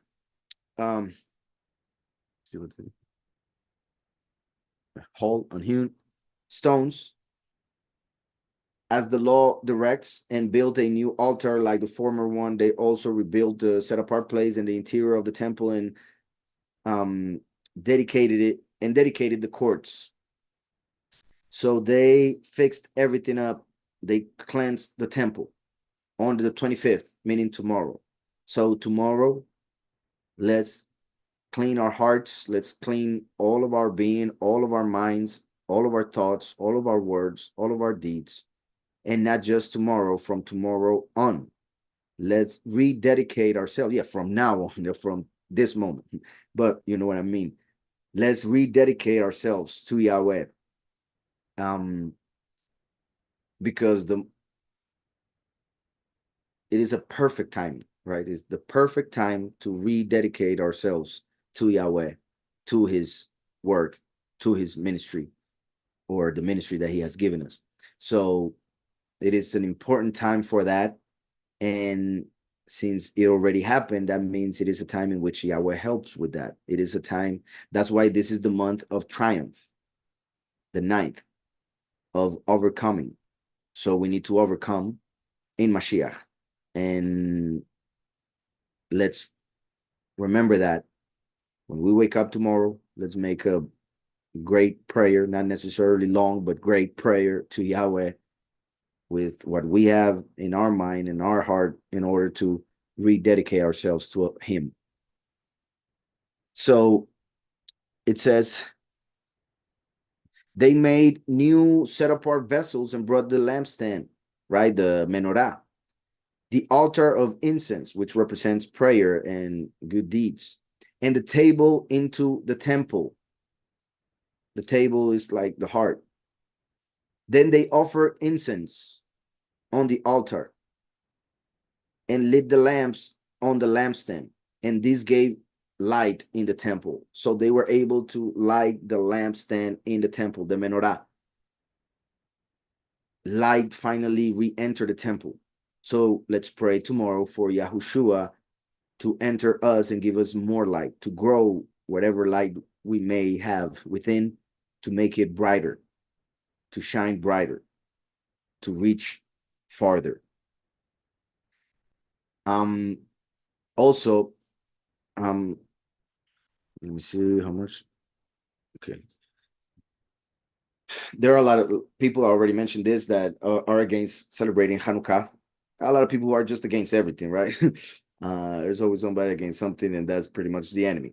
But like just seeing the evil in everything. So, some people who are against Hanukkah claim that it is not a feast given by Yahweh, because it doesn't appear in Leviticus 23. The feasts of Yahweh are given by him in Leviticus 23. Now, Hanukkah and Purim are two feasts that came about long after the Torah was given. Purim was a reflection of Yom Kippur. Yom Kippur in the scriptures appears as Yom HaKippurim, which can also be translated as the day that is like Purim. So Purim is a representation of Yom HaKippurim. Hanukkah is a representation of Sukkot. That's why it lasts 8 days. Sukkot has 7 days, and then Shemini Atzeret is the 8th day, the 8th assembly. So we have 8 days, Hanukkah, 8 days. We have Yom Kippur, and then we have Purim. Purim, we see it in the book of Esther, Hadassah. Yahweh made a miracle and saved us from Haman and his plans. So after that great miracle, great salvation from Yahweh, the leaders of the people of Israel said, let always remember this day, the 14th and the 15th of Adar, the 12th month. So we are not doing it to please any man that may have said that. We are doing it to remember how good Yahweh is with us, how he has saved us over and over again, how he can do great miracles to save a whole nation, just like he's about to do. So we celebrate it to remember that, to connect it to Purim, in order to remember that something similar to that is coming with the death of the two witnesses. And no matter if the congregation is spread all over the nations, Yahweh will save them all, one by one, no matter where they are. Hanukkah has to do with the Feast of Sukkot, which is the time of the second Exodus, when people will flee and then will be harvested. So Hanukkah and Purim are feasts that are connected to the end times, because they are connected to Sukkot and Purim, which are feasts of the end times, because the 8 feasts that we are given in Leviticus 23, 4 of them already fulfilled with Mashiach in the first coming. Now the second manifestation will fulfill the other 4.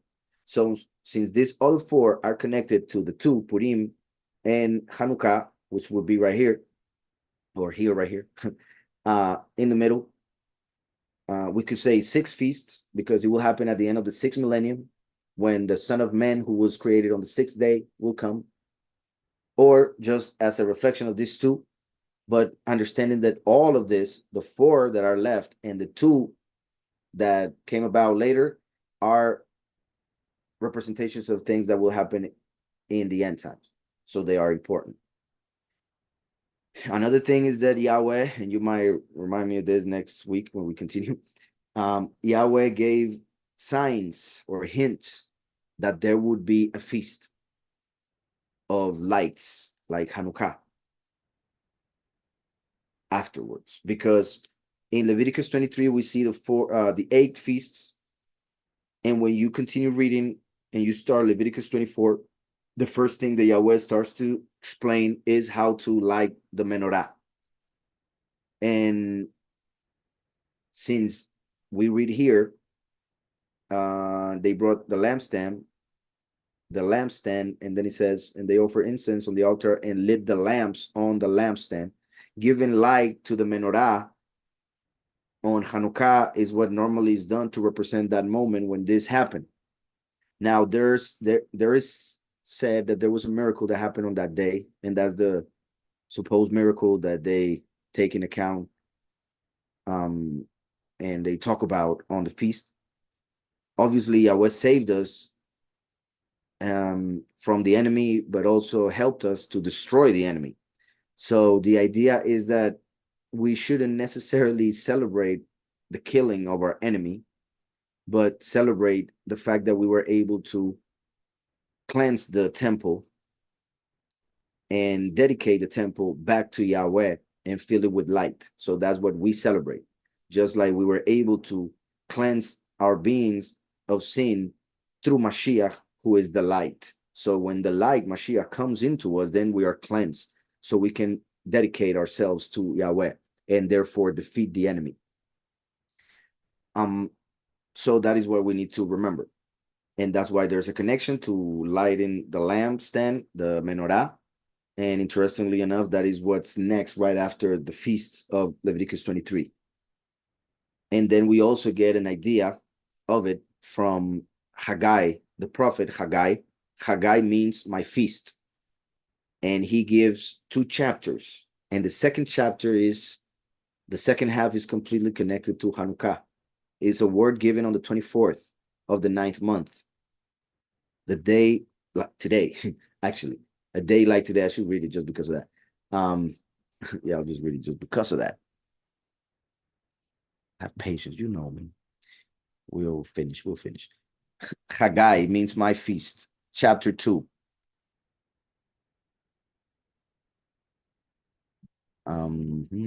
It says, on the 24th of the 9th month, that is today, the 24th of the 9th month, in the second year, like I mentioned, 2 years, 2,000 years, right?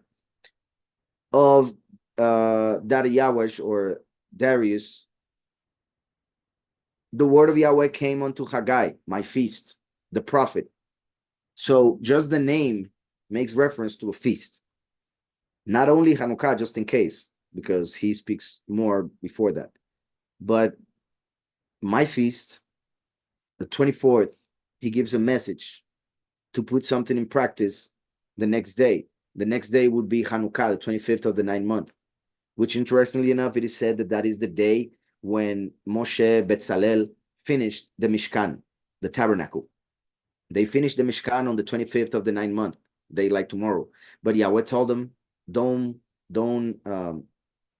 put it together until the 1st of Aviv, because that was the day when Mashiach would be born, and Mashiach is the Mishkan, because Yahweh came to inhabit this world in the body of Mashiach. just like he entered the tent when they built it in the desert and raised it up on Aviv 1. But here it says, thus said Yahweh of hosts unto Haggai the prophet, saying, thus said Yahweh of hosts, now ask the priest concerning the Torah, saying, if one bird set apart meat in the fold of his garment, and with the edge he touches bread or stew or wine or oil or any food, is it set apart? And the priest answered and said, no. So having something set apart doesn't turn other things set apart. And Haggai said, if someone defiled by a dead body touches any of these, is it defiled? And the priest answered and said, it is defiled. So if you have something, if you have touched a dead body, you are defiled. So if you go and touch anything, that something becomes defiled. Showing how in this reality, according to the law, the letter, darkness is stronger. And I repeat, this reality, the letter. That's why death entered through one man. Through one person, we were all defiled. But that is also so that Yahweh would send his son, so that through one person, we could all be made set apart. And Haggai answered and said, so is this people, and so is this nation before me, declares Yahweh, and so is every work of their hands, and whatever they bring near there is defiled. So they were already defiled. So whatever offering they would bring, whatever service they would do, would be unclean, would be defiled, because they were doing everything the wrong way. They were not set apart. They thought that a sacrifice would make them set apart, not understanding that they needed to be set apart in order to sacrifice. But now please consider from this day onward, meaning from tonight onward, Hanukkah. From this day onward, before stone was laid on stone in the Heikal of Yahweh, before stone was laid on a stone in the temple of Yahweh. So remember how he's saying, pretty much tomorrow you're going to start building. When is tomorrow? The 25th of the 9th month, Hanukkah, when the Maccabees were rebuilding, dedicating the temple again. Right? Zerubbabel was sent to build the temple. And Yahweh told Haggai, go and tell him this. Before a stone was laid on a stone in the Heikal of Yahweh, since those days, one came to a heap of 20 ephahs, and there were 10. One came to a wine press and draw 50 baths from the press, and there were 20. So lack of food, everything would be less than expected. I struck you with blight and mildew and hail in all the labors of your hands, and there was none of you with me, declares Yahweh. Consider now from this day forward, from the 24th day of the 9th month, from the day that the foundation of the Heikal of Yahweh was laid. Consider it. You see how I was saying the 24th, the day where the foundation of the Heikal was laid? Consider it. Is the seed yet in the storehouse? And until now the vine, and continues and continues. Then he says, verse 20, and a second time the word of Yahweh came to Haggai, a second time, representing the second manifestation of the word of Yahweh. Now as the voice. What happened? Just so first time I'm able to see what happens when I do certain things. Why did that happen? Did you see the balloons coming out? What did I do to make it happen? That's weird. Anyways. So it says, and I didn't think it was going to work with Zoom, but I guess it does still. Or is that a part of Zoom? Because it also happens on YouTube, right? Well, anyways, doesn't matter. That was funny. So it says, and a second time, representing the second manifestation, the word of Yahweh, now as the voice, came to Haggai on the 24th day of the month, saying, speak to Zerubbabel, he who was sown in confusion, he who was born in Babel, the last who comes as the prodigal son from the nations. Speak to Zerubbabel, the governor of Yehudah, saying, I am shaking the heavens and the earth. I am shaking the heavens and earth, and I shall overturn the throne of reigns, and I shall destroy the might of the reigns of the nations. So look how he's saying this on the 24th, to start thinking on the 25th about this, just like the Maccabees destroyed well, at least in those days, the Greek Empire, and it was able to dedicate a temple, take over, just like we are going to take over this world in the name of Yahweh Yahushua. And I shall overturn the throne of reigns, and I shall destroy the might of the reigns of the nations. That is Lucifer, he who gives might to the nations. And overturn the chariots and the riders and the horses, and the riders shall come down, just like in the Exodus when they went, the Egyptian army, into the Sea of Reeds. And the horses and the riders shall come down, each by the sword of his brother, which has happened also by the power of Yahweh when the army of the enemy starts to fight amongst themselves. In that day, declares Yahweh of hosts, I shall take you, Zerubbabel, my servant, son of Shealtiel, declares Yahweh, and I shall make you as a signet, meaning a ring to seal laws, the ring of authority of the king. What you know what they represent in that movie, The Lord of the Rings, and there's a ring to rule them all. That ring. I shall make you as a signet, for I have chosen you, declares Yahweh of hosts. I have chosen you, declares Yahweh of hosts. So Yahweh chooses the last to give him authority as king, to give him the authority that was in the hand of Halel, Lucifer. Reason why we are in the world we are in at the moment. So going back to Maccabees to finish for tonight, let me see if I can do that. It says, they placed the bread on the table and hung up the curtains. Thus they finished all the work they had undertaken. Early in the morning of the 25th day of the 9th month, tomorrow morning, which is the month of Kislev, in the 148th year. So remember that everything happened on the 145th. Now we are on the 148th. So 3 years after, just like the 3 years and a half of the ministry of the two witnesses and then the Exodus. Or like the 1,260 days that the chosen few will be in the prepared place after having fled to the mountains because of the abomination of desolation during the second Exodus, right? So they were able to go back and dedicate the temple 3 years later. So they were hidden for 3 years, just like the chosen few will be hidden for 3 years and a half. They rose and offered sacrifice as the law directs on the new altar of burnt offering that they had built, and at the very season, and on the very day that the nations had profaned it. So Yahweh allowed them to go and dedicate it on the same time that it was profaned. That in itself was a sign of Yahweh working and doing that for us. It was dedicated with songs and harps and lutes and cymbals. All the people fell on their faces and worshipped and blessed heaven who had prospered them. So they celebrated the dedication of the altar for 8 days.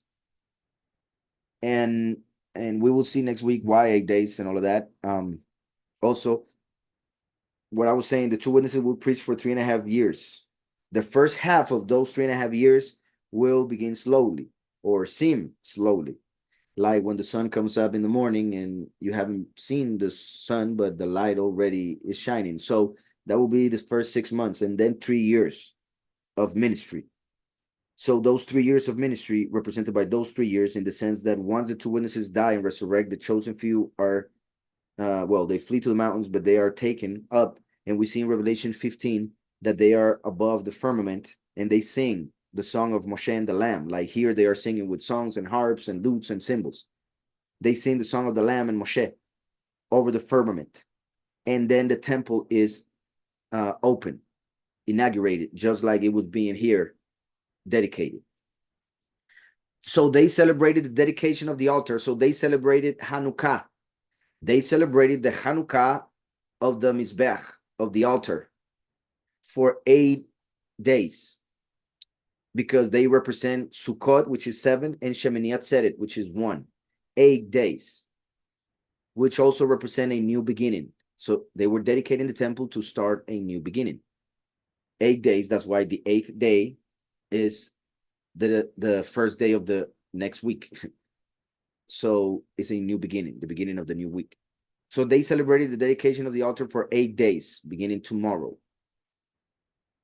And joyfully offered burnt offerings. They offered a sacrifice of well-being and a thanksgiving offering. Now, remember, this is the calendar. You see Sukkot here, you have Hanukkah here, but you see how Sukkot starts on what we call, or what is normally called nowadays, Wednesday, just like Hanukkah starts on a Wednesday. So you see how even in that sense, they are a reflection one of the other, one of the other. They both start on the same day of the week, a Wednesday, and they go for 8 days, having the Shabbat right in the middle. Now, in this case, obviously, I mean Sukkot 7 days has a middle day, which is the Shabbat, and then Shemini Atzeret. The same with Hanukkah, we have the Shabbat in the middle, and then on the next month, the last day, which is very interesting now that I think about it, because Shemini Atzeret represents the time of the transformation. Shemini Atzeret is represented by the last day of Hanukkah. The last day of Hanukkah is in another month altogether. So that represents, like in Shemini Atzeret, there will be a transformation and we will be taken to a whole nother world, because it separates the months, just as we will be separated from this reality. So they celebrated the Hanukkah of the altar for 8 days and joyfully offered burnt offerings. They offered a sacrifice of well-being and thanksgiving offering. They decorated the front of the temple with golden crowns and small shields. They restored the gates and the chambers for the priests and fitted them with doors. There was very great joy among the people, and the disgrace brought by the nations was removed. Then Yehudah and his brothers and all the assembly of Israel determined that every year at that season, the days of Hanukkah of the altar should be observed with joy and gladness. So we see here the order of the leaders of the people, which were placed there by Yahweh, because Yahweh used them to take back the temple. And they said this. So that's why we celebrate Hanukkah. And not just because they said it, because it is written, as we are seeing, but because of what it represents, what we just saw in John 10 and other things that I have mentioned tonight. Then Yehudah and his brothers and all the assembly of Israel determined that every year at that season, right now, the days of Hanukkah, 8 days, of the altar should be observed with joy and gladness. The dedication of the altar. The altar was the place where the sacrifices were brought, burned, sent up. We should act as that altar. Our works, our deeds should go up and give pleasure to the Most High. The days of dedication, Hanukkah of the altar, should be observed with joy and gladness. So we should rejoice, filled with gladness. And that's interesting, because I was being, I don't know, this day, like I said, this is not the day earlier, you heard me right? I don't know why, but I was having a fight in my mind and heart all throughout the day. And it's always, thank Yahweh, the studies helped me a lot. But yeah, for some reason, I don't know what was happening, but yeah. So this reminds me, no matter how sad I want to be, I gotta rejoice. I gotta be filled with joy, because he's telling me, and because we are entering this time. And we know, but we forget as well. We know that the times of feasts, the enemy comes and tries to bring us down, tries to take us away from that joy that we should have.